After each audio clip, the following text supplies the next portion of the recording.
Welcome to Nacht Waffen Pilot with Penny Bradley. Today's guest is Tyler Koala. Tyler is an experiencer, an independent researcher, and passionate disclosure activist, most popularly known in the awakening community for Journey to Truth podcast, hosted by himself and fellow disclosure activist Aaron Kuhn. Together, they have created a platform for discussing any and all controversial and eye-opening topics without limitations in an effort to spread awareness to the masses. They had me on their show once. They're a good broadcast. You should pay attention to them. They also did a conference last year, I believe in Indiana. It was Illinois, Illinois, the Secret Space Conference. I'm actually got the shirt on here. Awesome. So yeah. I wasn't part of that. I had just had surgery and wasn't able to attend. So. Well, thank you for having me. I'm glad to be here. I'm glad you came. I keep seeing this thing on your description where that you're an experiencer. So my curiosity was piqued. I'm sure everyone else's was too. I'm not wanting to put you on the grill. So I want you to share what you're comfortable sharing. Right. I mean, you can. I'm ready. I'm ready to share whatever. So yeah, I mean, I wouldn't just call myself an experiencer unless I've actually experienced something tangible, outside of like a crazy dream or something. And anyone who's listened to me, like I've done interviews on other channels and I've shared these stories, but this is a different audience and there's always something new that comes through. So I was, well, it started right after my mom passed away when I was 24, going on 25. Prior to that, I had nothing happening as far as experiences, quote, experiences will go. Almost immediately after she passed away, I had this experience where I was levitated out of my bed. Some people say, oh, that was an abduction, but I'll share with you what I remember and what happened to me. I was living with a roommate, two other guys. I had my own room and it was a weeknight. I had to work the next day. I was laying in bed. I had no cable in the room, just a DVD player with Seinfeld DVDs. And that's what I would fall asleep to. And I was laying there falling asleep to one of the episodes and my TV remote's laying in bed next to me to my right. And it starts floating up out of my bed like this. And I'm looking at this thing going, I don't even know what to think. Like you almost think you're dreaming, like you don't know. So then it's getting pretty high. And I think to myself, well, I better grab that, and I try to grab it and I start just floating out of my bed. I've had like no control over my body and I'm going straight for the ceiling and I'm still laying flat, but I'm like levitating out of my bed and I'm getting closer and closer to the ceiling. And the only thing I can think of in the moment, I have no idea, I'm not even processing it yet, is that I just have to get back in bed. So I try whatever, I somehow managed to flip myself around. Like you almost feel like you're swimming because you don't know. And I managed to flip myself around. Now at the time I had no reference of anything. I did know about out of body experiences, but I'd never really looked into them. So I thought maybe that was my initial thought. I thought maybe this is an out of body experience. So I was fully expecting to see my body in the bed. Well, I had these mirrored closet doors in my room. Okay. And once I flipped around, I saw myself in the mirror in the air with the TV remote floating next to me. And I wasn't in bed. That's when I panicked. I was like, oh shit, this is real. So I start trying to basically swim. Like, I don't know how to fly, I'm trying to get back down in the bed and I like doggy paddle my way back down and it was working. And as I got close to the bed, something took over my body, and my arms and legs got crossed, what I call like the mummy position, I guess. And I got spun around and like slammed in the bed. Like, and if there was a presence that I couldn't see, but it was the first time I had ever experienced sleep paralysis. But I've had sleep paralysis since then. This was like straight up intense. I don't know what this was. I couldn't move. I could barely breathe. I was trying to scream for help. I thought in that moment I thought I was dying. I remember having that thought. I'm like, this is it. Like somebody's gonna find me in the morning dead. Like this, I'm being killed right now. I don't know what's happening. And I'm sitting there like this, and I'm just panicking. I'm trying to move. I'm trying to fight. I'm like, don't know what to think. And I'm like admitting defeat at this point. I'm having all these horrible thoughts. I'm thinking I'm dying. Then something came over me. It's like, no, Tyler, you can do this. You can get out of this. Break free. Like, what are you doing? Just move your arms, move your body. And I'm sitting there. I remember in my head telling myself, come on, don't be a pussy. Don't be a pussy. And I remember telling myself that. And I don't know where I found this strength, but I broke free from this.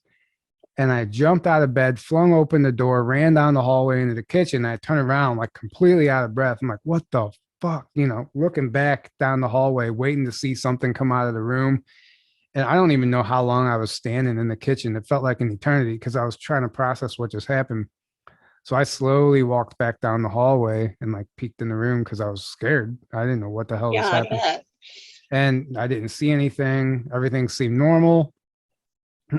uh, I just kind of slowly made my way back into bed, and I was processing all night what happened. I called off work the next day because I never went back to sleep. And that was the I beginning. don't think I would have either. That was the beginning of a years worth of experiences like that. Similar sleep paralysis, some levitation, some other stuff, but that was the catalyst. That was the first one. And that's what kicked it off. And for years, all my experiences were actually really negative until I realized I started going through this awakening. This whole snowball of synchronicities happened. I was led to people that like were, I was learning healing modalities and different tools under my belt. I realized, oh, I can actually do something about this. Prior to that, I thought I was just a victim to it. I had no idea what to do. Then I started learning about putting up protection and doing clearings and all that stuff. And I was able to actually get it under control. And that was the start of it all.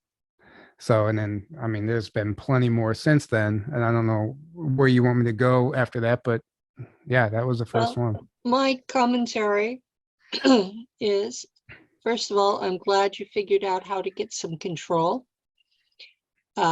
Secondly, it does come in stages like that. It's like you're slammed and you have to learn how to get some sort of control back, or at least not be terrified every time it happens. Right. And it took me years to not be terrified. And then I started, you know, because whenever you come, I was a sleeper. I was in a coma. Like I believed in ETs and Bigfoot, paranormal, all that stuff, but I never took it any further. Yeah. But prior to that, I had no concept of any of the stuff that we talk about every day in the show now.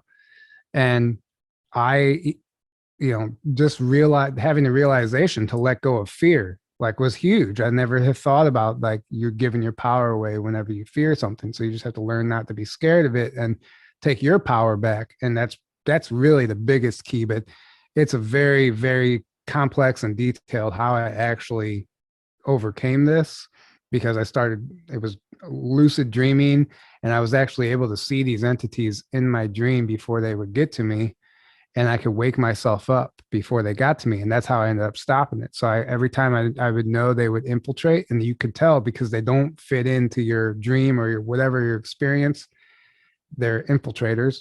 And I learned how to recognize them. And as soon as I would see them, I would wake myself up. And if I didn't see them and they got to me in my dream, that's when I would wake up paralyzed with a dark entity on top of me. Or if I did wake up right before it got to me in the dream, I would wake up and there would be like a dark entity standing next to my bed. And I remember one occasion I woke up and this thing looked like I scared the shit out of it. And it just took off and glided out my room, out the door. But had I not woken myself up, I imagine it was getting ready to do whatever it was getting ready to do, climb on top of me.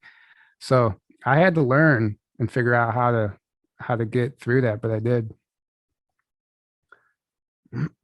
What advice would you have for others in the same situation? Um, well, the lucid dreaming part, people always ask, how did you learn how that? I didn't. That was something I just realized I could do. Mm. But apparently there are like YouTube videos and stuff you can watch where people like train you. You can like practice lucid dreaming and get better at it. Um, that really is what saved me. And then when I would wake myself up, I wouldn't just go back to sleep. That's when I would do a clearing and put up my protection.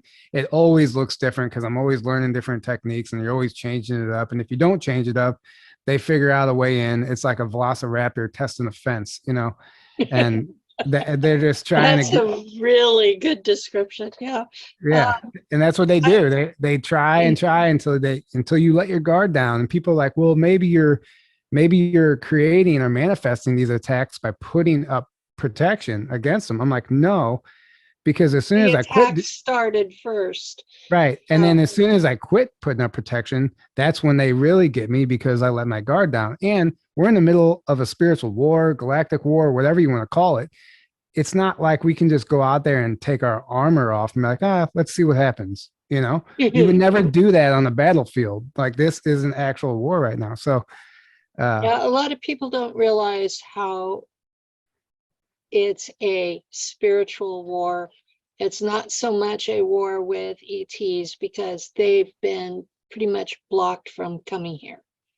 yeah, it's like a dimensional war Yeah, almost. it's a dimensional situation. And a lot of those, because we're shifting and the boundaries are getting loose, permeable, some of us are shifting into their dimension and some of them are shifting into ours. And like you said, he was scared when you woke up because he doesn't know what you are either. Right. And think about it. They have to think about how weak they actually are. Where are these mosquitoes coming from? Uh, They must be spies. You could see it by the camera.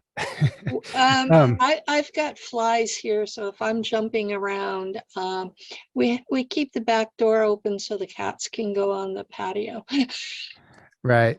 No, but think about it. Like, think this is how weak they are. They have to wait. They have to cheap shot you. They can't attack you during the day. They have to wait till you're in the deepest state of your sleep, in your most vulnerable state, and then they come in and cheap shot you and blindside you. They don't have any strength to do it while you're awake and while you're coherent. So, I mean, that's a major, major sign of weakness. So that tells you right there, like we're so much more powerful than they are. Well, when I was first dealing with my memories, I had a Facebook friend who was toying with a lot of things. He didn't think they were real. So to him, it was this great big game. His first name was Peter. And no, it's not Peter the Insider, it's somebody else. But Peter taught me this defense technique, shielding. And it's a form of mirrored shielding so that if these creatures appear or people that are getting nosy remote viewing, They see themselves. they see themselves, they don't see me. Mhm. And it's designed to let in air and love and light and all that good stuff. Right. But they can't just go through it. If they try Mhm. to go through it, they're hit with basically half-inch plexiglass.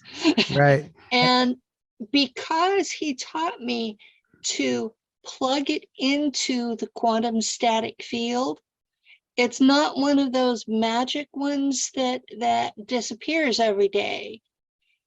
It will sit there for years where I don't have to spend a lot of energy maintaining it.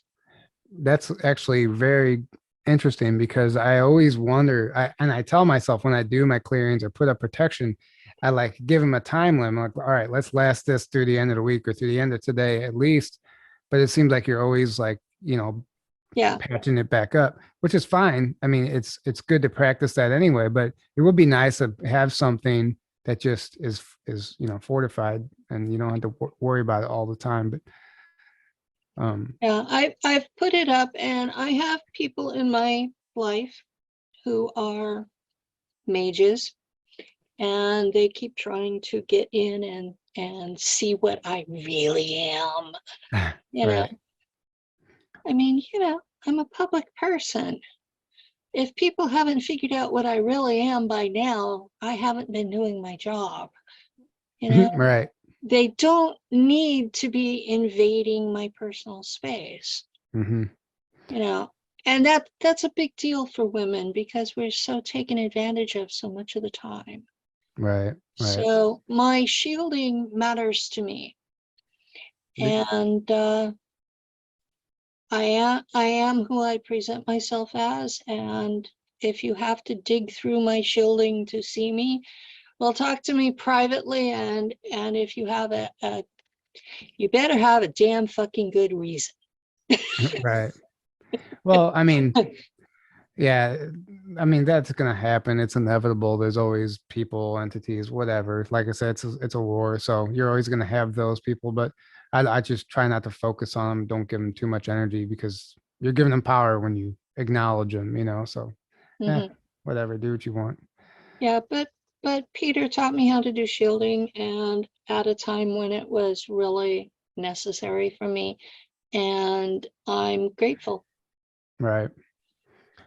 Yeah. Yeah. So the experiences went as I started going through my awakening. They started getting positive. They weren't all negative. I started having some positive things happen. And I mean, I've told these stories a lot, but I'll just tell you for the sake of it. Like I had I a haven't heard them, so they're new to right, me. right. So I had this I guess you could say inner earth being or whoever it was. It was somebody show up, phase into my house, into my basement. And I was uh, actively, I had just learned about the inner earth beings and all the stuff. And I had learned about how you can communicate with them and just different methods and modalities. So I took it very seriously. Mm, And I was every night, I was sitting there meditating, setting my attention, like trying so hard to communicate with them. Like it was actually, it became almost consumed me. Like I was just became, I was like, I know I can do it. And I did it for almost a month and nothing happened. And one night I went to bed. I sleep in my basement. And I went to bed and I woke up to a text message that said, "Are you ready to meet us?" And this is where people are like, "Oh, they don't text you, whatever." This is what happened. they can do This what they want. right. I got a text message from an unknown number that said, "Are you ready to meet us?" And I knew without a doubt, like it was them. I don't know how I knew. You just know. And I said, "Of course." And they said, "Come to your back door." I have a walkout basement. So I got up and I walked to my back door, opened it. I'm looking out in my backyard, like expecting to see like a ship or UFO or something in my yard. And I don't see anything. And I'm looking up, I'm looking around, I'm sitting there for like a minute looking, and I'm thinking to myself, man, somebody's pranking me. Like one of my friends is fucking with me or something. And I turn around and come back inside. And as soon as I do, this tall blonde woman is literally phasing into my basement. For one, it startled me. She didn't scare me because she was scary, but it scared me because I wasn't expecting to see somebody standing there in the middle of the night. Yeah. And secondly, as soon as she started phasing in, the entire density of the room changed and I couldn't move. I feel like looking back on it, I feel like she had to shift the frequency of the room in order to manifest in the or appear as phase in the way she did because Okay. they can't exist in our density. So by her doing that, I was frozen. Like it was kind of like that, like in a dream when you're trying to run but you can't move. Like I was just totally frozen. I'm staring at her, tall, blonde, beautiful, only in like the top half of her body. She wasn't fully phased in, but she was transparent. And she had this like white gown on with this blue like underlayment with this like pendant, blonde hair. And it was this whole like, there was nothing said vocally, but it was a telepathic conversation. Mhm. And even then it wasn't so much in words. Like it's so hard to explain to people. Like you just get information downloaded, you don't even hear it in words. You just know exactly what she's saying. I get And that. I've had beings, I've had Anunnaki use their leading in technology. So they're not physically here, but they have a hologram that appears right here next to me, and it looks solid, except you can put your hand through it. And when they talk, I'm not hearing their language. I'm, I guess, hearing, for lack of a better word, I'm hearing it in English. right, exactly. And you know exactly what they said, but not, you know, Right. the Well, meaning of it. exactly. If somebody were to ask you, what did she just say? You really couldn't tell them because she didn't say any words. But here's what she said. She Yeah, said, "Honey, you're not ready yet." That's exactly what she told me. And I knew, and there was like this whole download that came with it. And as soon as she said that, she phased away and I was able to move again. I run back into my bedroom. First thing I notice is my dog is like sedated. Usually, if I were to get up in the middle of the night and open the door, she would have been out there with me. yeah, And I realized she was sedated, just so heavily breathing. But then I checked my phone because I was going to screenshot, save those messages, and they were gone. There was no messages on my phone. And I laid there all night just thinking about what the hell just happened. And yeah, I was getting the message like, you're so focused on communicating with us, and that's not your mission. You have so many other things to do here. Like worrying about communicating with us is not on that list. Basically, like there'll be a time and place when that can happen, but you have work to do here. yeah, And I had neglected everything in my life trying to communicate with them. And I think they just finally had to show up and like, oh man, poor guy. We need to let him know, like, stop trying to communicate with us and get back to your life, because I was neglecting it. But so the next night I went to sleep, I was going to bed, and I was just went into meditation. I imagined myself connecting with her exactly like I've been doing. And I said, I know I'm not supposed to try to connect with you guys or communicate with you anymore, but could you at least tell me your name? And for the first time ever, it sounded like I was wearing headphones, but it was like in my head, like an elf from Lord of the Rings. She said, "Si croce pri foxe." And I don't know how to spell it, but I had a little piece of cardboard, this waxy piece of cardboard, and an orange colored pencil on my nightstand. I don't know why. And I was trying to write, and it wasn't writing on the wax cardboard, but I still wrote enough and spelled it the best way I could so I wouldn't forget it. But I didn't need to write it down because it was like tattooed into my brain. yeah, And yeah, so that was another wild experience. And I've had more, but I mean, I could keep going, and we could shift into some more what I wouldn't say SSP, but they're more of like a recall type of experience. Could be SSP related, but it's definitely related to some program. This is your interview, wherever you want to take it. Well, I mean, it's also yours. You can ask me whatever you want. So if you I have a will follow-up question or anything, yeah. I will ask questions as they come up, and I will have input based on my experiences, but you're Right. doing fine. Well, I mean, there's another one where I ended up like not physically on a craft, but like my consciousness was on the craft, and they were working on me. There was, Now, I have a question. How do yeah. you know whether you're there physically or not? Because that's a big issue with the people who've contacted me.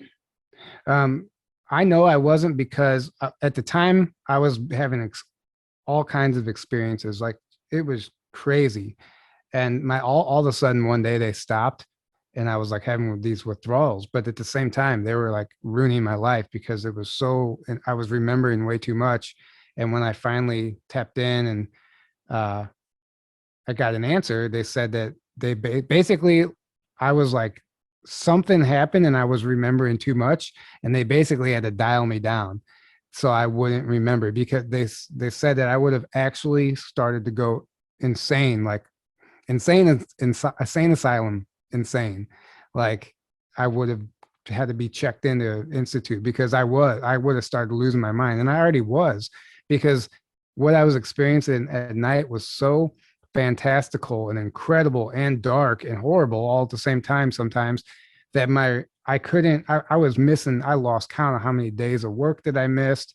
I quit talking to everybody because I was consumed and preoccupied by the stuff that was happening. So they turned it down for my own safety. But going back to your question, so I was having these experiences, and what happened, well, I don't know why they would wake me up, like whoever, it's like they were allowing me to remember, and they would wake me up and then tell me to close my eyes again. And when I would close my eyes, I would be somewhere else, and I would just have all this amazing stuff happen. Or I would wake up and my room would be like an overlaid hologram of like a jungle, like I was in a jungle, but I was also in my room. It was really weird stuff like that. But one time I woke up and there was a hologram of a gray ET, like a head of a gray, just like floating above my bed. And it said, close your eyes. And I closed my eyes. Immediately I was on a table in I guess a ship. I don't know. It was just so bright white. I can only assume it was a ship. I couldn't see the room because I was blinded basically. And I wasn't scared. I was excited. I'm like, holy shit, I always hear these stories about people being brought aboard a ship, now it's happening to me. So I'm like, where am I? Who are you guys? What are you doing? Like a million questions. It's all telepathic. You don't say anything. It's all telepathic. Yeah. And radio silence. There's 3 little short grays. They weren't grays. They were similar to grays, but they weren't grays. Little short guys, 3-finger guys, 3 on each side of me. And they were just, what color were they? It was all bright white light behind them. So they were like, I almost a brown, I would say, not really green, but it's almost more like they were silhouettes than anything, because you know how it is when there's a bright light behind somebody. So they were scanning me. They were working on me. I was like pinned down to this table with like these glowing bars. I knew that they weren't touching me. It was like an energy, something that was over my wrist and my whatever was holding me down. And they were scanning my body. I can tell that they were working on me. None of it felt malevolent at all. I felt very safe. I felt very safe, actually. I wasn't remotely scared. I was actually excited. I was bummed out that they weren't talking to me. But the vibration was so intense. My body was physically vibrating at this insane level that I was about to piss my pants in my bed. Like in my bed, I remember that. Yeah. And I have during these episodes. Yeah. I wake up in a puddle and I'm like, oh my God. Really? That's interesting, because I told them, I was like, guys, I have to pee. I have to pee. Like, I'm going to pee. Like it was coming. And it's like they broke the connection. And I got up and went to the bathroom. But the whole time I felt like I had something attached to the top of my head. My crown was just tingling. It felt like I had something fully attached. And I go back into my bed. Again, I noticed my dog's sedated. Same thing. I lay back down and I close my eyes, and immediately I'm back on the ship again. Like after I went to the bathroom. It's almost like that part never detached, that it was ongoing. They just let you have your awareness back in your body. Right, to go to the bathroom. Yeah. Okay. So then I lay back down, and so they kept scanning me, and then all of a sudden this insectoid hybrid looking guy, way taller than them, walks in the room, and he felt like a doctor. They felt like the nurses. He felt like a doctor. Wasn't scary at all. I've tried to find similar images online, but nothing matches what I saw exactly. It was a hybrid. It was like a mixture of like 5 different insects is what it looked like. Okay. And he come in, you know how the doctor takes the light into your eyeballs? That's what he was doing, but with his eyes. He came all the way up, and he's going like this, looking back and forth in my eyes. And he looks at the little guys and nods. And then the whole thing broke. The connection was over. And I'm just laying there in my bed like, whoa, that just happened. It would be nice if he gave you some sort of conclusions. Huh? Right. Well, years later, I found out like through sessions and the hypnosis and stuff, I've gone back into a lot of these and gotten Okay. more information about what it possibly could have been. And uh, for that one in particular, what came through, I don't know if this is true. It just came through a session. Apparently, somehow I was doing something in the astral, or who knows, a program, whatever. And I almost died. Basically, my soul, something happened to me where my soul almost didn't make it back into my body. And they were Mm. essentially performing emergency surgery. That's why I was able to remember the whole thing. Like there was no time. Uh, they had me as calm as possible. I would have never even known anything was wrong. If that's what they were doing, I'm not sure, but that's what came through. So Okay. I don't know. I can still just guess, just speculate. That one's real interesting. So it was a mixture of 3 or 4 different insects, because I've had interactions with ones on Mars that look like ants. This was very ant. Ant And was like prominent here. they look like ants, and they live like ants, and they have a very structured society. And that's the guys on Mars. And then there's a group that's out in space that they're similar to mantids, except that, except that their heads are like grasshoppers. Right. And that's the empire. They actually have a bug empire, and those are the folks that run it. And then there's a smaller group that was in a war, and they lost their home world, and they look like 9-foot tall cockroaches. Right. And It's those are the ones who summoned me like I was a demon. hmm, I will never forget that, because when they make telepathic contact, you get their emotions too, you know? right. Of course. And this particular group, it was very clear that they thought they were summoning a demon, that was the impression they had of me because of my service in space. Right. So Yeah, this thing could have been it was ant, praying mantis, almost like a fly. It kind of reminded me of a fly. It was really weird. It so it just had seemed wings. no, I mean just like the eyes of what Okay. you would see on a fly. I don't really know. It was so weird. It was like all that mixed with a human because it was bipedal, It Mhm. wasn't I remember he had like a jacket on or something. I can remember a collar, but uh that was it. Yeah, that was pretty wild. And all these weird experiences. And then as I learned about the SSP in 2017, 2016, whatever it was, after a few years of really diving into that, I started having different types of experiences, or what you might call recall. Um, and that stuff's been like super intense whenever you have that realization that you have another version of yourself. I know I'm preaching to the choir here, but like Yeah. for me it was like it was something I really had to like grasp, and I didn't want to accept it for a while. I tried writing it off as just whatever. I didn't talk about it for a while. I still don't talk about it that much because I don't want it to come out as like some SSP insider or something. All I know is I just have stuff that I remember that I can't explain. It's out of place. Yeah. I have bleed over experiences with some of my altars that are still in service. And at first it was really disconcerting, Right. because I would be like there and not able to affect anything. I'm just there, seeing through that version of me's eyes Hmm. and feeling, and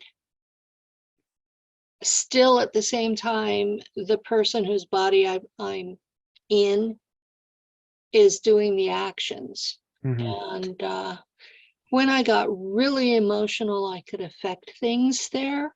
and I ended up blowing up a factory. Nice. Yeah, they were creating cyborgs out of humans, Mhm. and I blew up the place. And as far as concrete proof of that, I blew it up and I made comments about it. And then it came out on NASA reports that there was a volcano that was active on Mars. Oh, It wasn't a volcano, it was a blown up factory. right. Right. Very interesting. So, yeah, it gets crazy whenever you start, when you think that it's something that is strictly mental Yeah. or out of body, and then you start getting physical verification that it actually happened. That starts, you start going, oh shit. Right. Right. Yeah. I mean, the first one I ever had was very like sex slave related. Mm, And it's very disturbing actually. But I ended up in this basement of this building that was not, it was the first level basement because the top, the window, there was windows at the top of the basement, so I could still see yeah. outside, but they were all blacked out. Um, but I was brought down completely naked and I was put in this room where there was like a beanbag chair, a coffee table, TV, like all, it was like a living space, but there was other kids and adults that were also naked, and it was just a room of these naked people. Felt like we were just a jail cell that we were being held in. And I remember sitting there and I'm like trying to tell them, I'm like, guys, we have got to break out of here. You don't know. They're like, what do you mean? Like, we can't get out. There's no way out of here. Like, I'm like, you don't know what they're going to do to us. I know what they're coming to do. I just somehow I knew. And I was like, we have to escape. So then the guy comes back down and he brings this. So there's this woman in this beanbag chair, completely naked, and they bring this other kid in who was, I don't know, 10 or 11, but he was like a hermaphrodite, like a male and female, and he immediately sat on the girl's lap like they knew each other, and like she was sitting there like groping him and stuff. It was horrible. Anyway, uh, I'm like, guys, we have to get out of here. You don't understand. Like, they're getting ready to rape us. I knew that that's what was coming. So this guy comes back into the room. He kept coming and leaving. There's little stairs. He comes back into the room. Uh, and I just grab something and I start throwing shit at him. Like anything I could find, I'm throwing it at him. And I could tell like he was paid. He couldn't touch us. I can tell that he wanted to just knock me out, but he couldn't touch me. He couldn't for whatever reason. So he wanted to kill me, but he couldn't. I'm throwing shit at him. He leaves and I know he's going to get help. I climb up and I bust out one of the windows and I'm literally climbing out the window uh out into it was nighttime. It was really wet outside, like it just got done raining. And it was stupid of me because they were already on to me. And there was like this limousine, like this old style limousine out there with this guy standing next to it to look like that villain on Willy Wonka, that guy with the black hat or whatever. That's what he reminded me of. And which always makes me wonder in that movie why they chose him to go after the kids. Anyway, I saw him. I knew I was fucked. I just took off running around the building and I went and hid under the stairs and they came and grabbed me and that was the last of the memory. But um, that was the first one. And then it got more mission related after that. But I don't know what age I was or how that happened or where it was. Probably Earth. I don't know. Uh, Something that people have not talked about much is that sexual abuse is how they activate our psi abilities in these programs. So it happens to all of us, men, women, all of us. Right. Everybody has been raped or worse. Right. Everybody. And that, Tony talked about it. I mention it briefly usually. I had a close friend, business advisor, who told me that when women talk about being raped, it means that they want more of it. And so I tend to try to avoid it because of that. Right. Well, we can totally change the No, subject. but it's important for the audience to know that this is the common experience that all of us have. All Yeah, of us in these programs have been through this. So, right. and it's also what the elites do to their own kids. Yeah, they groom them from day one. Yeah, and that's why it's That's like why they're it's like so in their cold. it's in their blood. Yeah, it's literally in their DNA. Eventually passed down. Well, it's not like they're born that way. It's done to them. Right, but you know what I'm saying? Like Yeah. it's just kind of like that's all they know. Like Yeah. I heard this one girl who was in who had been sex trafficked her whole life. She escaped and somehow she ended up on Dr. Phil's show. I just remember watching it, and he was trying to like ask her questions, and he's like, "Are you happy you're gone now?" She's like, "No, I miss it." Like that was all she knew. She didn't know any different. And she was like, she actually missed it because she was addicted to it. That's how screwed up it becomes. People don't Yeah. know any different, you know? If you don't know anything else, it becomes your normal. Right. Right. So, and after that, then they like the next one I remember was, this was like while I was sleeping, I guess it was like a recall, I guess, but I was on mission somewhere. I know my job was to go in this building, seemed like Earth, go in this building that was above ground up to and drop something off to whoever it was. So I go in the building, I go up the stairs. As soon as I walk in the room, there's more people there than I'm expecting. And I remember I know who they are, but I don't know who they are. And I remember thinking, oh shit, I'm busted. Like this guy's not supposed to be here. This is like, you know, and I'm like, oh shit, I'm busted. So there's two things. I run or I fight this guy. I don't know. I just remember. So I just took off and I ran back out the room, back down the stairs. But instead of coming the way I came in the back door of this building, I wanted to go out the front door, and it was all like locked with chains and all that shit. I'm like panicking, trying to unlock this door, and I get it open, and there's a black officer who I don't think he was actually an officer, but he was wearing officer uniform. And as soon as I open the door, he's already like running toward me. And before I could say, like, I was getting ready to say, like, dude, I'm like, I surrender. Basically, I turned myself in. He swoops me up and throws me over his shoulder. At the same time, he jabs something in my arm right here that completely knocked me out, just inoculated me. And I remember after he stabbed me, thinking to myself, I was trying to say you don't have to do that, but I couldn't even say it because or you didn't have to do that, but I couldn't say it because it acted so fast. And then I woke up and I didn't remember it immediately. I woke up real foggy, and I'm like, what just happened? And I started thinking about it, playing it through my head, and I fell back asleep. And then in the morning, I woke up and forgot about it completely. And I remember I was going to the store or whatever, and I was like, fuck. I was like, why does my arm hurt so bad right here? It felt like I had been jabbed, like I felt like I had an IV. And as soon as I thought to myself, it felt like I had an IV in my arm. It all came back. I'm like, oh my God, that was real.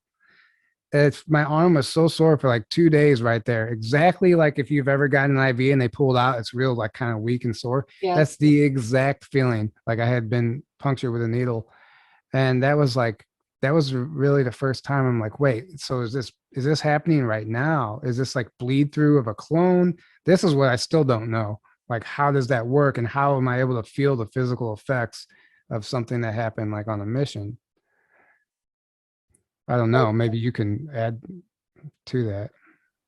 I think that sometimes we're actually physically taken and our memories are screwed up. I know that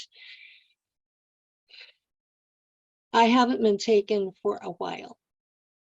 It was like once I connected with my higher self, they stopped being able to take me.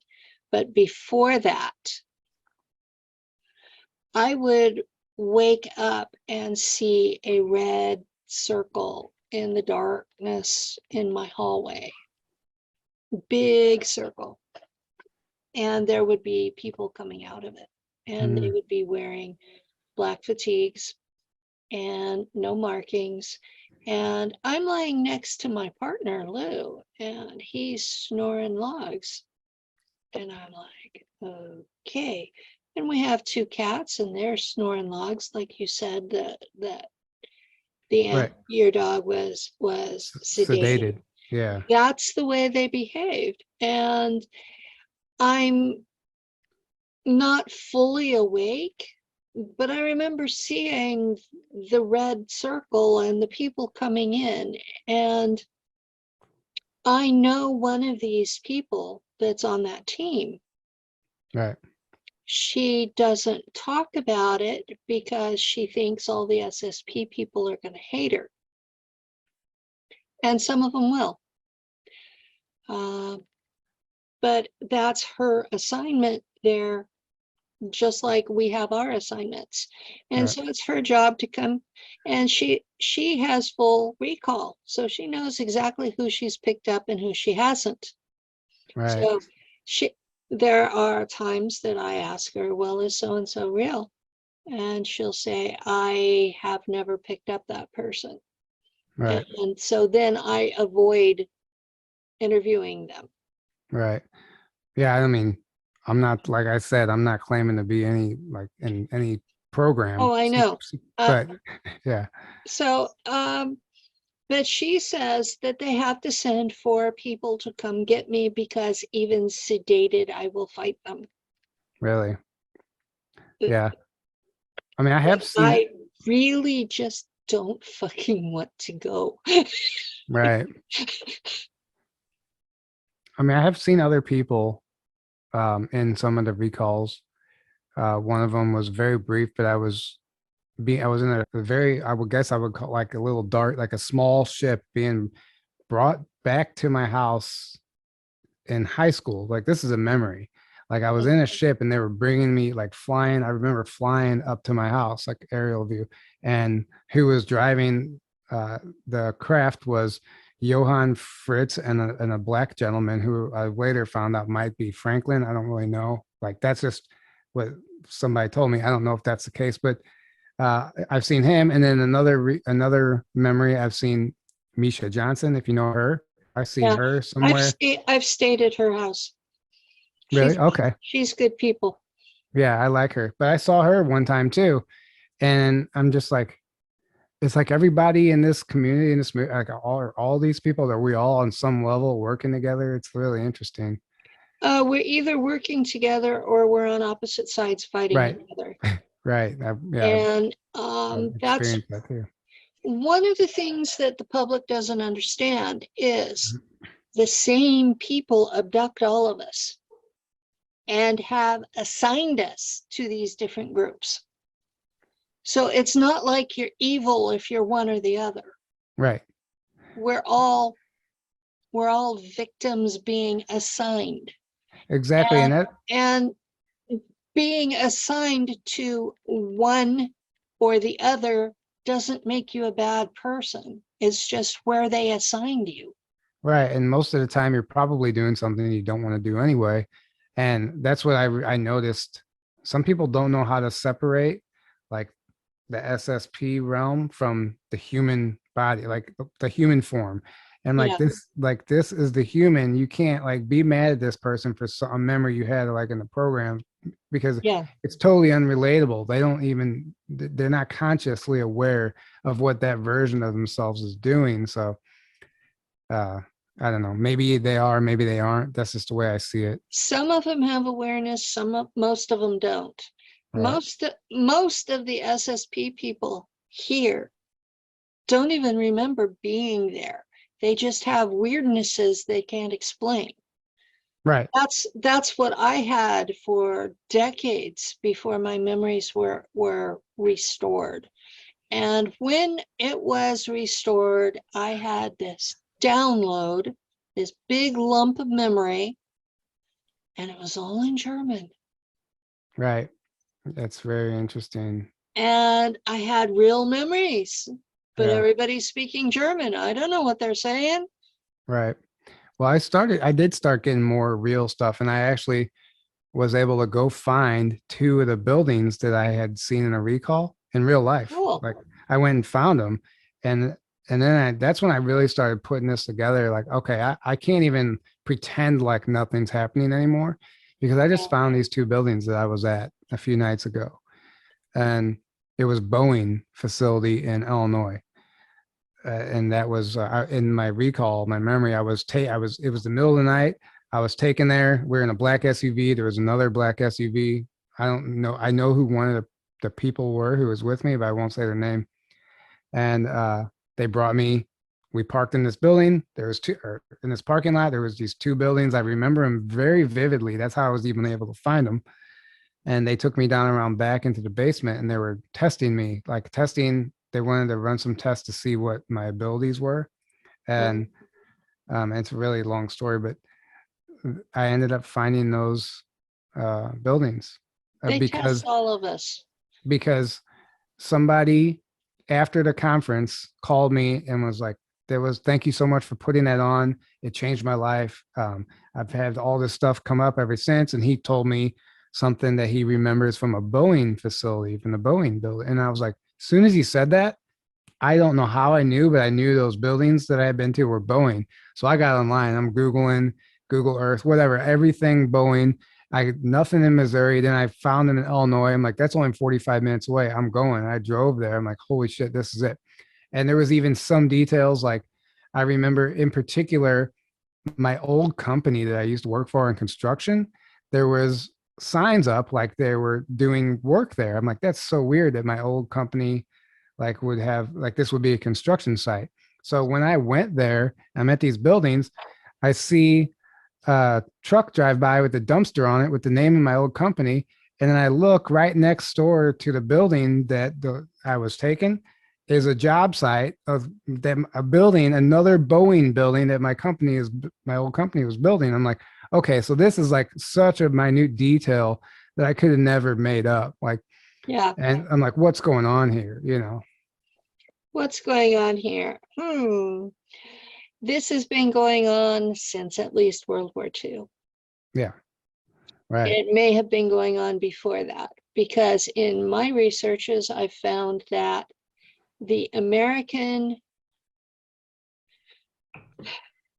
Prussians, and the Tsarist Russians were working on research and development together in the 1800s.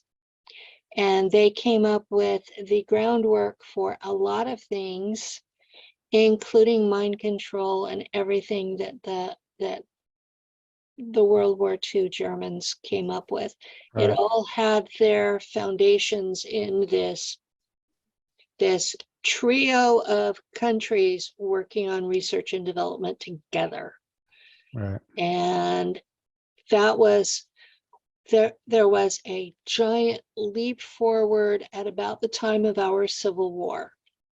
And all of that had been research and development that those three countries had done together before that. Right. So all of this technology is a lot older than people are admitting to. They want everything to have started in World War II, and it didn't. Right. I believe we've talked about this on our podcast. I mean, I think it goes way back, you know, Yeah, and it I'm really, does. yeah, So obviously, I've been trying to track. Okay, I've been writing a book on why did the Germans go into space? Where did they get the tech to do it? And where did they get the occult information for the SS that I was part of in space? And I've been, okay, I was taught in Shula on Mars, but for the sake of this book, I've been trying to track it through real history here. Because if they were telling the truth in Shula, there should be a record of it here. Right. And so that's that. I've been combining research with memory. Ah, okay. So that's the book I'm writing. Well, I look forward to that, definitely. So I don't know, maybe you've encountered something like this before or not, but when they were taking me down to the basement of that facility, they took me into this room, and there was a bunch of people around the perimeter. Like there was like this, it was all metal floor, and there was like segmented like squares of like red, yellow, and black, like that caution tape, on the floor. And there was each people like there was people all the way around, almost like they're getting ready to do a ritual or something, right? And I walk into the room with these guys, and they walk over to this lady who's obviously in charge of things. And she's like, okay, anybody who doesn't have a mask on needs to leave the room now. And I'm not wearing a mask. So I'm like, no one's talking to me. I'm like, I guess that would be me. I'm the only one without a mask. So I turn around and start walking out. And the guy goes, Tyler. And he's like, not you. And I come back in. I'm like, okay. So he puts on like this full hazmat suit. Everyone else is wearing these face masks to protect them, whatever. And he undoes this hatch in the floor and pulls this canister up. And there's this like almost like AI looking spider bot type of thing, but it was like half organic. It was like in this fluid, and they were like keeping it contained there. And he had like these tongs, and he opened it up. He was wearing this suit, and he pulled this thing out. And as soon as he opened it up and it hit the air, it emitted this frequency that leveled everyone. They all went to their knees. No one could stand. It was so heavy. But I'm the only one. Like I almost went down, but I was so familiar with that frequency from being attacked and put under paralysis so many times and learning how to get out of it, that I had learned how to resist it actually. And I was standing up, and everyone was looking at me like I was some sort of god or something because I didn't go down. And immediately I realized that's what was happening. They were testing to see how I would respond to this thing. So he lets go of this thing, and it starts literally like floating, like in the air, like just floating up into the room. And I don't know how I like lock into it. And I start like levitating with this thing. I start actually floating, flying up. And I'm found myself face to face with it. And this thing's getting ready to like, it's getting bigger and morphine, and it's getting ready to basically kill me. This is what I felt. It was horrible. If you could like describe what the devil or Satan in an energy form, that's what it felt like. And everyone was like pinned down to the ground. Nobody could get up. And I'm up here in the air. And I just put my hand out and like light blast this thing. I don't know how I do it. And this thing just disintegrates. And then I float back down, and everybody's looking at me like I'm Neo or something from the Matrix, And I have no idea what I just did, but something kicked in and I knew what to do. Mm-hmm. And immediately they pulled me aside and they said, you're going on mission. And they sent me on a mission. I don't remember, from A to B. I just ended up in this facility. It looked like an old abandoned shopping mall. And this is where I saw the shopping mall. What? Lots of people remember the abandoned shopping mall. Really? Yeah. One of the recent interviews I did with Joseph Powell, and possibly Matt Tracy was with him, they were talking about that they had figured out where the mall is. It's on Earth. It felt like Earth. Everything I've done that I remember has been on Earth, but well, not everything, but for the most prominent stuff. Anyway, when I got there, that's where I saw Misha Johnson, and she had a gun, and there was a whole team already there, and they were fighting the exact same thing that I had just destroyed in that facility. These things were floating around this mall, and there was a team there with this special suit on, I guess, so it wouldn't affect them. But I could tell their weapons were almost worthless against this thing. You had Yeah. to like target it exactly. So they sent me in to go take these things out, and I just immediately, like, I didn't have the armor or the suit on or anything, because the suit would actually block me from what I Yeah. knew how to take that and flip it and utilize it to like levitate. And I went through and like wiped these things out and cleared the whole facility in like minutes of these. And they couldn't withstand me or whatever. I know it sounds unbelievable, crazy. That's just what I remember. I'm not saying that On, I'm some on super its soldier or own, whatever. on its own, it sounds unbelievable, but as part of the body of testimony I've been hearing, you're right in the middle of the category. Right. I mean, Lot couldn't tell you. there are more people doing this than you think. I believe it. I don't know. And then that's what I was trying to figure out. Like, is this happening now? Is this a memory from in the past? Is this like a parallel reality? I'm like, what's going on here? You know? Yeah, it takes a lot to wrap your head around it. I'm hearing people that think it's a virtual reality, but I think that's a lot of it is they just don't want to believe something like this is possible. Well, I think so too. And I've seen people go to extreme lengths to try and disprove something, and instead of like Occam's razor, sometimes the simplest answer is it. The Like the simplest amount of the simplest answer is that this is something that's really happening that we can't explain. right. And the amount of effort that people put in trying to disprove something, it'd be so much easier to just to accept it that it's possible, you know? Yeah.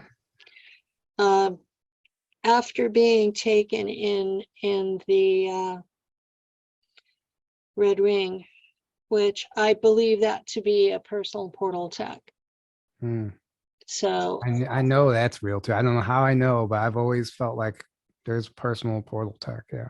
yeah, I believe this to be personal portal tech that they use to come get me. And if they can figure out the coordinates, they can take you to any time as well as any place. Right. Interesting. And so that automatically makes it where that they can return you Yeah. to where they took you, no matter where they took you to in the meantime. Yeah.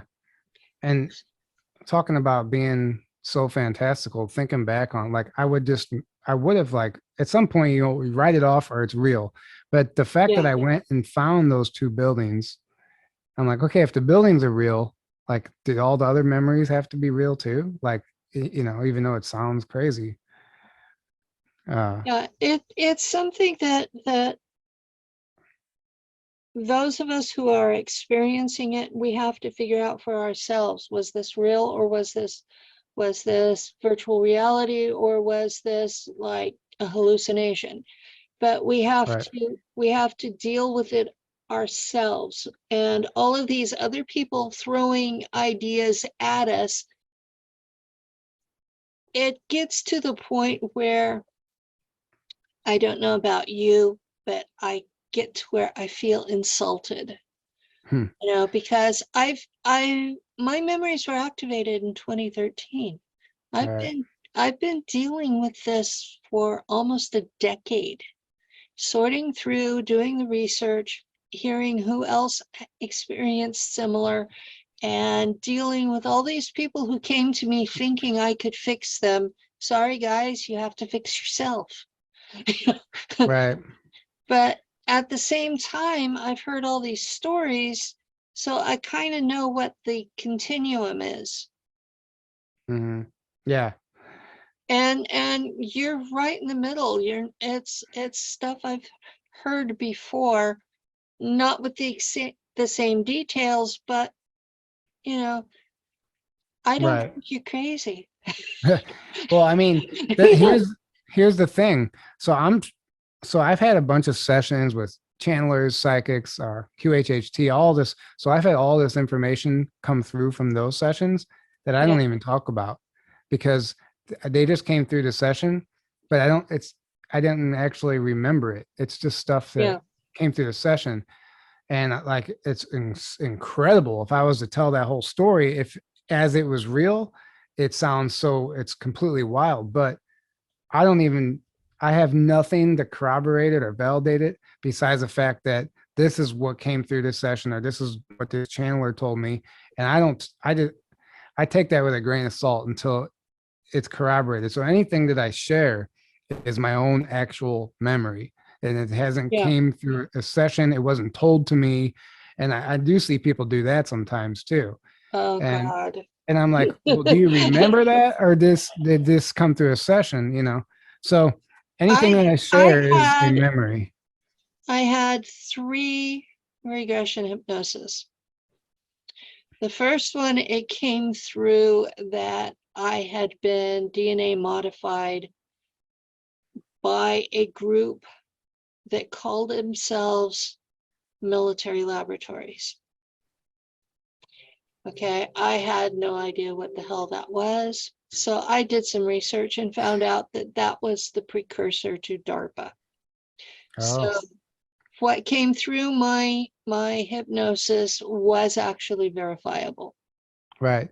And So some stuff actually has been like corroborated. I'm like, okay, now that's something I can grab and hold on to. now the first one that I had was a bunch of vague questions about stuff that was bothering me at the time. Very little of it had to do with SSP. Right. Actually, that was the only thing that came out that was related to SSP. Well, But I had my DNA done at Ancestry, and there's 2 chunks in it that are in gray because they couldn't identify them. yeah, I've So never done that. I thought about trying that. I did it for medical because, I wanted to know what I carried so my kids would Right. be safer. But Well, go it ahead. was really strange for me though, because the ancestry DNA having those 2 chunks that they couldn't identify, it doesn't exactly verify what the hypnosis said, but at the same time, it makes it plausible. And the second hypnosis I had was with James Rink. He had hired an artist and wanted me to help the artist draw him, which I did. The third one was I had been abducted by ETs, and 2 of my altars had been destroyed in the process. And the hypnotist was helping me recover their memories. Right. And that's what I've had done. And it turned out that the memories were almost all star charts. Interesting. What's more interesting than anything to me is um since the conference and all of a sudden since I've been having these memories, I swear, not like this might be paranoia, but like things are happening to where like almost you feel like you're being targeted or watched. And it started it started specifically after we interviewed you and and on the show you were talking about You hear Lou laughing. uh I'm sorry. I am no, really, really, really sorry no, it's that you okay, got but targeted after me. well, it's not been like horrible, but it's like they let you know that they're watching you. Like, so I remember you talking about the remember codes and all that stuff. Mhm. So I go to the park where I always walk. It's an old abandoned military base, Jefferson Barracks. They have a 3-mile track that I usually walk. Well, there's this one area where there's a legit portal. Like I'm not joking. It sounds crazy, but I've actually seen like a shadow being come out of it. I'm not doubting you at all. I It's know an old portals are real. it's an old Native American prison from the Civil War. They would Oh shit. yeah. So, but I didn't.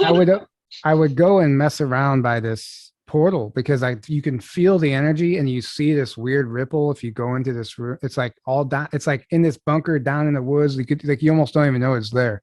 But I'm so inquisitive. I wanted to If go. I ever get to come see you, I want to see this Oh, you place. can. I'll take you straight there. I've been advised not to go back there because it's very negative. But um, anyway, so I was exploring around there and I walked into this room and like the whole everything's like ripple and this shadow person, like a shadow person walks out of this thing right past me and just like disappears. And I started getting this real eerie feeling and I got out of there. So I went back to the trail and I'm walking and I see this guy who looks like a stereotypical Fed, but probably not. And I just, interesting. He had the earpiece and everything. And he walks past me and then I had all but I've forgotten about him by the time I got around the track.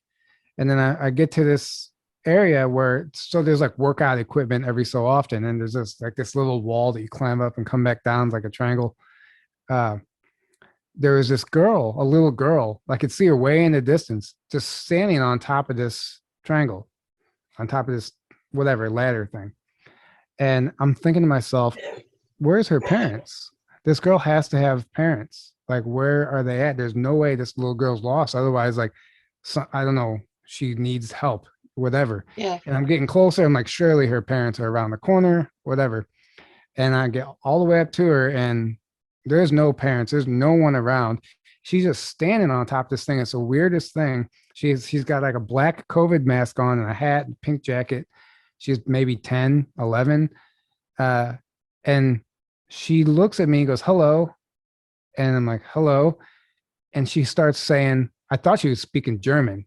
I didn't know what she was saying. She starts saying, Wendy's Missouri Botanical Garden, Wendy's Missouri Botanical Garden, Wendy's Missouri Botanical Garden, like over and over. And I'm just like, whoa. I was like, what are you saying? I can't hear you with your mask on. And you're talking like I was like, I can't hear you with your mask.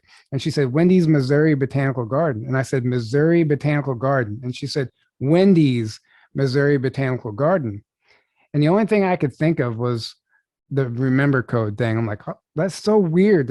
And then it weirded me out so much that like I kept walking and then I didn't even think about like if she had parents anymore or not because I was so sidetracked. And it was just weirding me out. I'm like, I don't know what that was. It was the weirdest thing. I get back to my car, which was locked, by the way, and my whole seat was all the way back and all the way reclined, but nobody had been through my car and it was locked when I got to it. I don't know how that happened. So I'm like, I'm Okay. like, I'm like, okay, somebody's messing with me. That night, it was March 2nd. I remember that night I came home and it was the first nice night I remember to even go outside and look at the stars. And I was getting ready to watch a movie. I'm like, no, you know what? I'm going to go and look at the stars. And I go and I lay down on my deck and I'm looking up and like a scene from a movie, here comes a TR-3B black triangle craft flying right over my house, low, completely silent. I stand up. I'm like elated. I'm like, oh my God, I can't believe I'm seeing this. Like we always see these little things in the sky, but here's this Yeah. physical craft. It had the three lights, but that was it, nothing in the center. And I watched it and it took off and it kind of like banked away a little bit until I couldn't see it anymore. And it was just like the craziest day. And then since then, like then all of a sudden my dog's collar kept going missing. Like she never, for years, she's never lost her collar. It's never come off. So her collar goes missing. So I bought her a new collar. That collar went missing. And it's just like, okay, something's happening here, you know? And anyway, Yeah. I'm sorry I brought you to their attention. I mean, I don't know if it was you, but it was definitely just, and there's been other little weird shit too, but then you really have to start doing the clearings and protection because, you know, this weird stuff happens and it's been still Well, happening. I keep the front window blinds shut because the other building doesn't go all the way, and there's an embankment behind it, and there are cars parked there all the time. And usually there's someone sitting in the car with binoculars. But yeah. And on the other side of this wall is a road, and on the other side, there's a wide spot. There hasn't been a Pacific Bell company since the 90s because Pacific Bell made a lot of money and they bought AT&T and they changed their name to AT&T. But there was a Pacific Bell truck sitting there most of the last year until one day Lou walks over to him and says, if you're going to be there all the time, you might build yourselves a little shack to be able to take breaks. What did they say? They disappeared and we haven't seen them again. Really? Yeah, that's right. Stuff like that. It's wild. Stuff like that. And then there's the helicopter that goes over every night at about 3 a.m. Oh, yeah. No accident there. So I mean, I could go on and on with like examples of stuff, but as far as recalls, there's one more that was probably the most significant. Okay, I want to hear this. I was staying at the Lake of the Ozarks. I do construction on the side, and I was there with my dad, and we were at the condo. I couldn't sleep all night. It was real weird energies. And then when I finally did fall asleep, I remember when I woke up, like I didn't know what happened. Like you just felt like you've been gone, Yeah. And I was like, oh my God. And I remembered everything, like where I was. I was at this facility that seemed like Earth again. It was above ground. It seemed like an academy. This is like a space academy. This is very much what it was. And there was all these recruits, like we were all in like this stationing area, whatever. And I remember I didn't know anybody, but I had just like one of the girls that worked there, she had become friends with me immediately. Like it was like first day of school, and you just like that one person you bond with someone, right? And there's this girl there.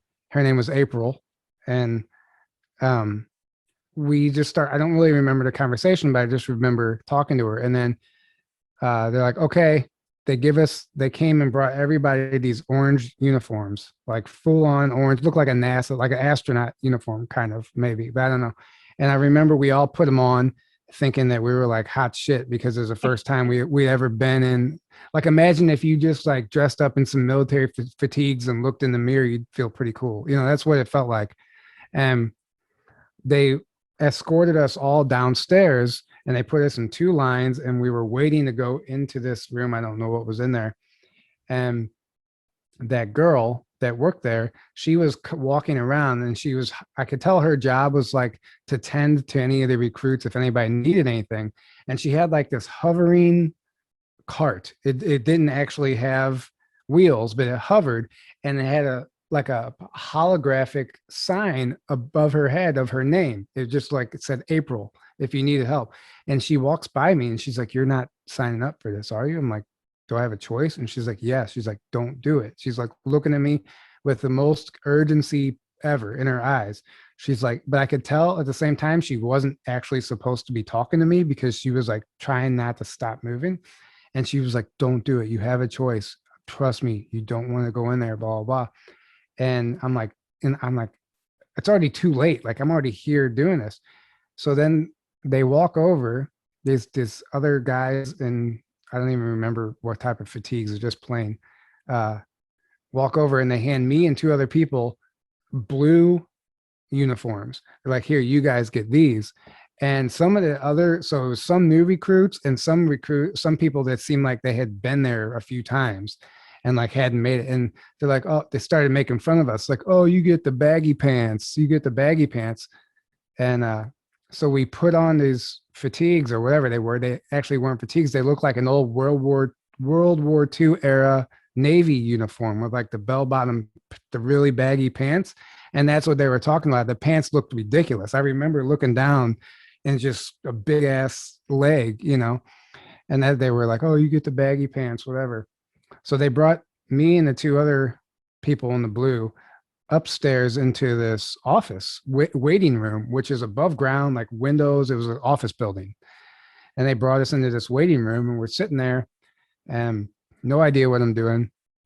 This guy opens the door like it's a doctor's office and he's like, Tyler? And I'm like, yeah, me. And he's like, follow me.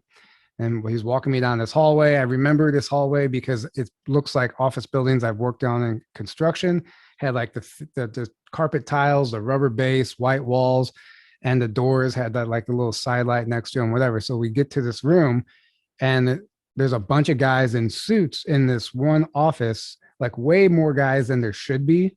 And there's one main guy sitting at the desk and they're all like waiting for me. And they're like, Mr. Tyler, have a seat. And I sit down in this, it's a swiveling like computer chair. And you know how you can adjust it. I remember I sat down and I adjusted it all the way down, like all the way down for whatever reason. I just remember doing that. And they start asking me. So there was this doll in the corner of the room. It was a nurse. It was like this doll dressed up as a nurse. And he said, it felt like the Matrix when he's like, Mr. Anderson. He kept calling me Mr. Tyler. He's like, Mr. Tyler, if this nurse right here told you that it was going to rain, but it never rained, would you be upset? I'm like, what? And he's like, if she told you it was going to rain and it didn't, and you were expecting rain and it never rained, would you be upset? Immediately, I'm like, this is some sort of psych test or they're testing something. I knew right off the bat. So then I started like really like watching how I responded. And then he's like, let me give you another scenario. He's like, if you were a farmer and you had crops and the meteorologist told you it was going to rain and it never rained, would you be mad at that meteorologist? I'm like, I don't know. Like, I was like, yeah, I guess if I had a garden and it didn't rain and my crop died, I guess I would be upset. Like, I remember answering like that. And they kept asking me, he asked me that same question like 10 different ways. I'm like, I just kept answering the same question. I'm like, what the hell is this about? So then he comes and puts goggles on me. Actually, I don't remember. Next thing I know, I think maybe there's a black guy next to me. I don't know. Somebody had to knock me out or something. Cause next thing I know, I was in this chair, but I had yellow goggles like almost swimming goggles, but the lenses were yellow. And then he's like, Mr. Tyler, can you sing? And I'm like, can I sing? No, I don't sing. He's like, oh, we'll see about that. And they played this karaoke video with the words going across the bottom of it. And they wanted me to sing along to it. And I refused to sing along to it. And even though I wanted to sing, like actually it was really weird. I felt like I just wanted to start singing, but I fought it and I fought it. And I'm watching this video. It's like a couple like dancing and like it's like a love song or something. And they wanted me to sing along to this song, and I didn't do it. And he's like, okay. And he goes, if I say this to you, and at the time I remembered, but I forgot what he said. He goes, if I say this to you, does it mean anything to you? And I was, no. He goes, it means nothing to you. And he said it again. I'm like, no, I've never heard it in my life. And he goes, okay, how about now? And so all this stuff is through a display in the goggles. And he says, how about now? And he starts playing this, what looked like a movie. It was footage of like this battle. And immediately I'm like, oh yeah, I do remember that. I'm like, wait a second. This is my dream. I said, they were showing me one of my dreams as if I was watching it as a movie. I'm like, I just had this dream like a few nights ago. I remember this. I was here. I'm like, wait. I'm like, this wasn't a dream. This was real. I thought that was a dream the whole time. I just kept saying, this was real. This was real. And they kept asking me, do you remember this? Do you remember this? And I'm like, yeah, I remember that, but I was on the ground. So I was looking at it from a different vantage point, but I remember that. Specifically, I remember like there was a mountain with a monkey's head carved in stone, like out of the side of the mountain. that was the first thing that I saw. And I remembered that from my dream. Like me, Tyler here, I remember having this dream. And in this recall, like they're playing it. And so there's is very much like a space battle. There's people on ground. There's like these little craft going around. And there was one, I don't know if you've seen like Avatar, the Matrix, the big machine that they sit down inside of and they can Yeah. control the whole thing. There was one of those. And in the dream, that's what I was actually like on the ground, like battling that thing. And they were just like pausing it, rewinding it, going back and forth, asking me how much, what I remembered from that scenario.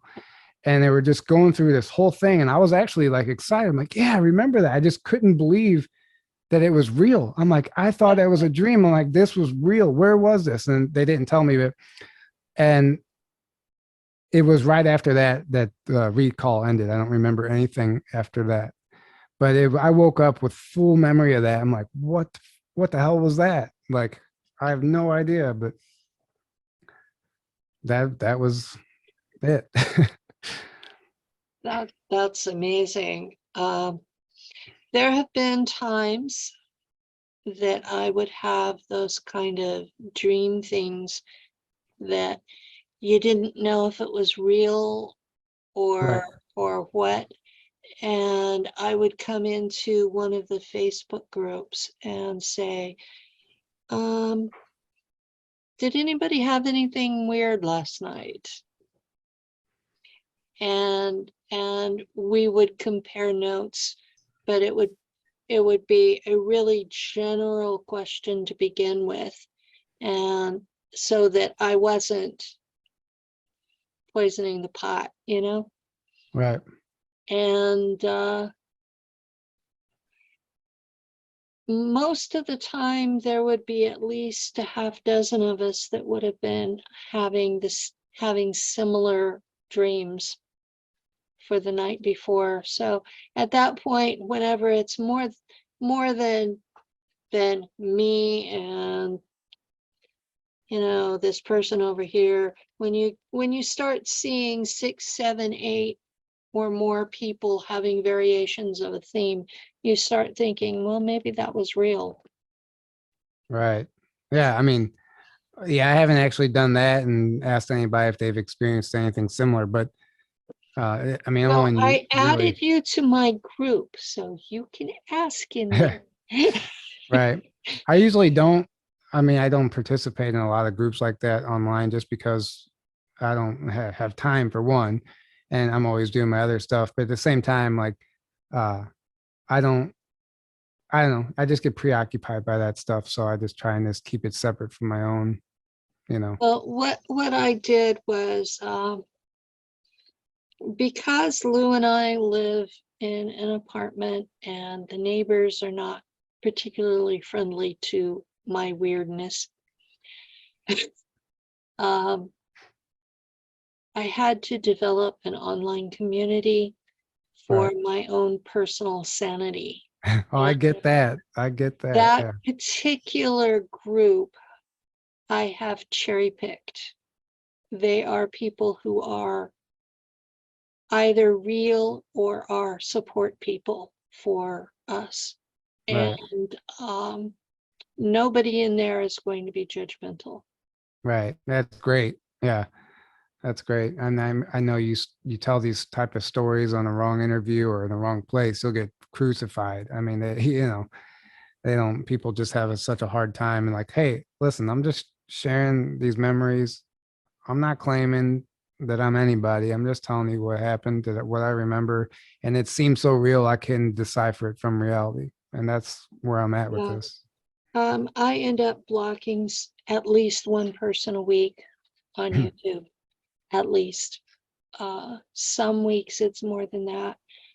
Uh, there are folks out there who are monetized and who are literally making their living making fun of us. Oh yeah. I mean, And so, people bond that way. yeah, People bond over hating someone. yeah. And it's like, guys, we're really having a hard time with this. wake up in the middle of the night screaming, or at least I do. I wake up the neighbors. That's part of why they don't like me, is because I wake up in the middle of the night, blood curdling screams.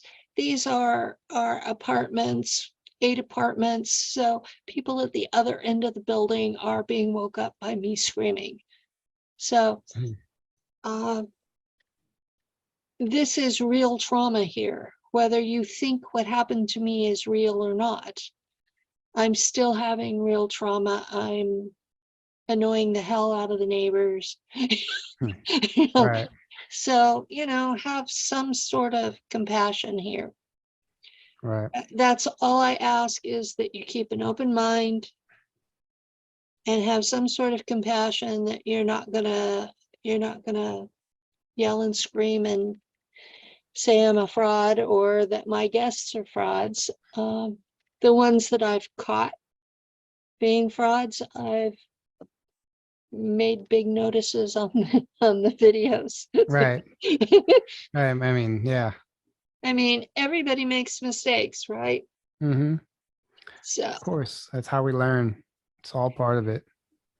I make no pretense of being perfect or knowing everything. I do get frustrated when people want to take this 3D real kind of experience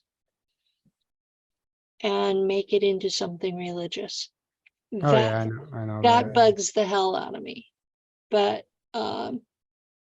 we're all just trying to figure out what's happening to us, and the folks that are doing it to us are going out of their way to make it confusing. Like you said, you don't remember all the details. Well, it's just ask anybody if they remember all the details from what they even did yesterday. Like, Yeah. you can't, like, you don't remember everything, What did you have for dinner 2 nights ago? Right. You have to stop and think. And then once you're back in that energy, then you can start looking around again, and then oh yeah, oh yeah. But even then, there's things that you were never paying attention to that you won't be able to recall. So it's just the way it works. So I mean, Yeah, I think that I'm probably blessed that I had a CIA archivist decide to come forward and verify my testimony. While she was at it, she also verified Andy Bajago. And when we did the Montauk Roundtable Memorial Day weekend, she verified that everybody on that particular show, that she had a file with them. Oh, that's really interesting. I do, for one, I really like Andrew Bishago's testimony. It's very fascinating to me. Yeah. So now she has disappeared from the public scene. I hope she's okay, because things seem to happen to people that try to work with me. So, well, yeah. hopefully she's okay. Yeah. I haven't heard from her since the first part of June. Well, yeah, we just hope for the best, I guess. So, did you have more you wanted to discuss? I mean, there's so much I could talk about. I mean, I really could. It just depends on how much. And are you sick of me yet? No, but we're about an hour and a half through, and the audience might Right. might want a break. So Right. we can reschedule for a part 2. I would be more than happy to do that. Yeah, there's a few other things that really that are worthy of sharing, I think. Yeah. What have you got going on that you would like to share? Like, I know you do Journey of Truth podcast, Right. and you had a conference last year. Are you having another one? The conference was in May of this year, actually. Yeah. It was in May of this year. We might be doing another one. Everyone wants us to, if the stars align just right, and we'll go ahead and pull the trigger on it, but we haven't decided yet. As far as the podcast goes, yeah, we're not stopping. We shifted away from a lot of the SSP material, and we're getting into some, more spiritual stuff, and we're just kind of keeping things fresh. But we have some exciting guests coming up, and I can't wait for some of the interviews we have coming up. So just stay tuned for that. We're going to keep doing that. Other than that, I don't really have anything else planned. Do you have a website? Just journey to truth podcast.com. And you can follow us on YouTube, Rumble, Apple Podcasts, Spotify kicked us off, PayPal and Venmo. They kicked us off their platforms. Linktree wiped us out. But we're mainly on YouTube and Rumble, and the videos that get flagged from YouTube or taken down are all on Rumble. And usually the only ones that get taken down are ones where we're talking about very current events, like when you're exposing their real-time agenda, they don't like that. And then any medical stuff, they don't like that either. So we've had 3 videos taken down for medical misinformation because we're talking about alternative healing and other ways they're getting whatever. Really pissy about that. Yeah, they don't like that. They want you sick. I had one taken down for it was from a conference I was speaking at, and one of the other speakers was talking about healing modalities, and they took it down for medical misinformation. Right. Or sometimes even cyberbullying, which is my favorite. I'm like, how is that cyberbullying? We just put out an episode when, whatever. I put out one where I was accusing people of criminal activity. I'm surprised it hasn't been flagged for cyberbullying. Well, thanks for having me on. This was a lot of fun, and I appreciate you give me a chance to share my stories. So, hey, I'm glad you came. So thank you for coming, and thank you, audience, for listening.